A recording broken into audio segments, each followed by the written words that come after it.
Seemtirnak atumpi hlei ni Pathian in Abram akau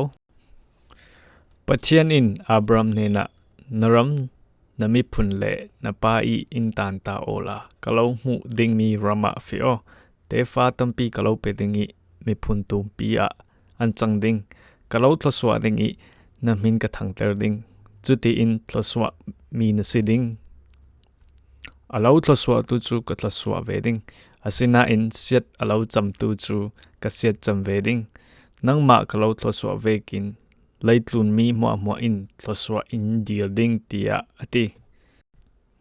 Abram chu kum som sri le kum nga ati tika boipa I fial vekin Haron khwa chun aswak Lord khalin athlun ve Abram chu anupi Sarai le anawi fapa Lord le Haron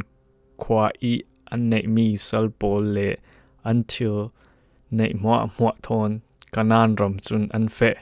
kanan ram an thleng tika Abram chu a fe vivo I mun thiang lim shakhem khwa more muni sasaw kung a avathleng chui I chana kanar mi pol a chui rama an umlai boy pa chu Abram hena alangi na te sin fa heni kapek ding mi ram chu hi ram hi asi tia ati chule chu to ka Abram in a hnen I alang mi boy pa ranga biak theng aton chui nuwa Abraham chu thanglama Bethel khwa isin niswak nak lam tlang par rama athon I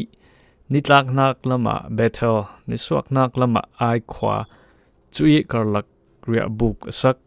chutok khala chun biak theng adon I boy pa chu abiak chun thanglam negev ram lama ria buk pakhat nu pakhat asaki athon vivo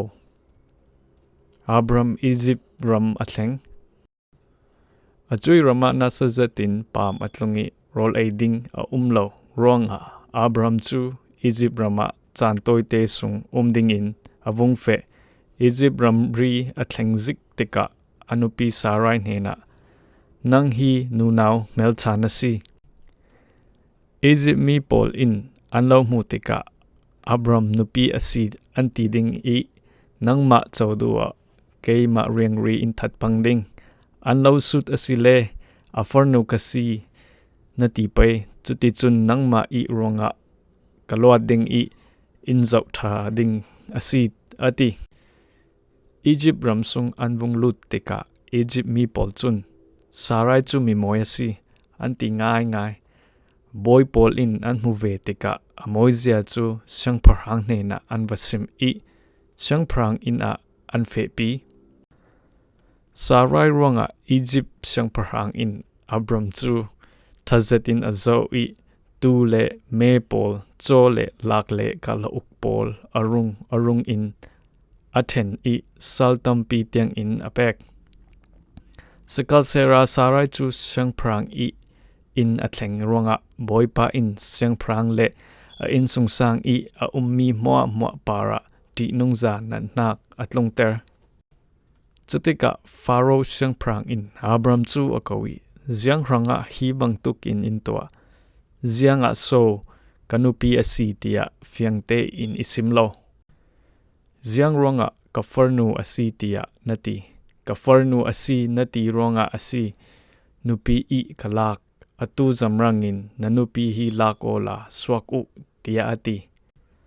Pharaoh in akut nuai mi nena thu apeki Abram chu anupi Sarai le